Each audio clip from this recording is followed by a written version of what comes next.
Alors, je m'appelle Bruno Bonas, je suis professeur de gastroentérologie au CHU de Grenoble et je travaille plus particulièrement sur les maladies inflammatoires chroniques de l'intestin.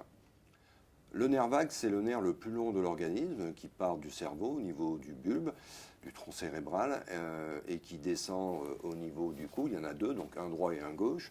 Ensuite, il traverse le thorax, il innerve le cœur notamment. Et ensuite, il se distribue à tout le tube digestif pratiquement. C'est-à-dire qu'il assure l'innervation du tube digestif, il assure la sécrétion notamment d'acide de l'estomac et la motricité du tube digestif. Alors l'idée de stimuler le nerf vague n'est pas récente, elle est assez ancienne. Elle avait été notamment initiée pour traiter l'épilepsie. Et d'ailleurs, la stimulation du nerf vague est utilisée dans l'épilepsie réfractaire au traitement et également dans la dépression.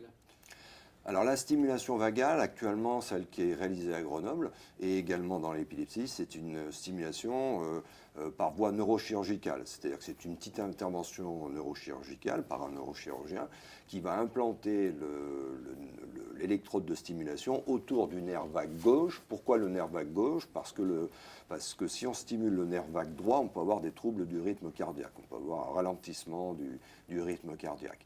Donc c'est une petite électrode qui est entortillée autour du nerf vague et qui est reliée à un neurostimulateur qui est situé en principe sous la clavicule gauche.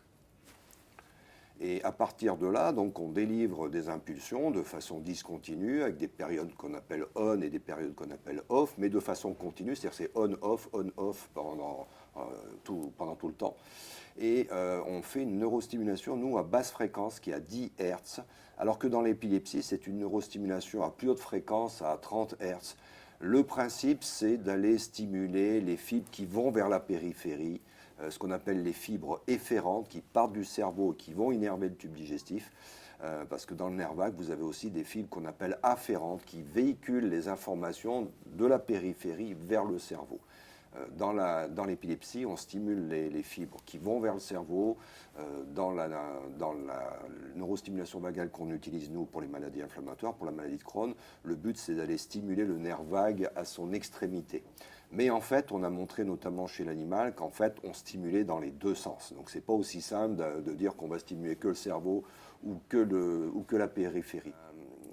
Pourquoi on utilise la neurostimulation vagale dans la maladie de Crohn ? Eh bien, tout est parti d'une étude qui a été réalisée par un Américain qui s'appelle Kevin Tracey et qui a montré que si on stimulait le nerf vague chez l'animal, on empêchait la libération de TNF-alpha par les macrophages au cours d'un choc septique.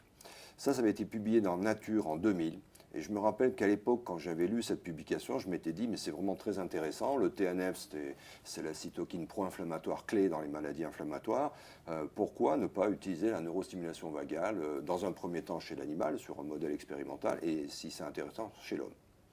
Donc on a développé dans un premier temps de la neurostimulation vagale chez le rat, chez qui on crée une colite expérimentale. Une colite qu'on appelle au TNBS, qui est un modèle classique de Crohn, disons. Et on s'est aperçu qu'on améliorait l'inflammation. Donc on a été les premiers à publier ce type de travail dans la colite expérimentale. Et ensuite, on s'est dit qu'il fallait passer à l'homme. Et donc on avait présenté un projet qui s'appelle projet AAP, enfin appel à projet translationnel INSERM DGES. Et donc on a eu une bourse d'un montant de 100 000 € à l'époque. Et on a donc commencé cette étude pilote qui est une étude qui est réalisée sur 10 patients. Le but, c'était déjà de voir est-ce que la neurostimulation vagale est bien tolérée chez le patient avec maladie de Crohn et qu'est-ce que ça donne? Est-ce qu'on a un effet anti-inflammatoire? Est-ce que c'est intéressant? Après, bien entendu, la finalité, ça serait de faire une étude à plus grande échelle.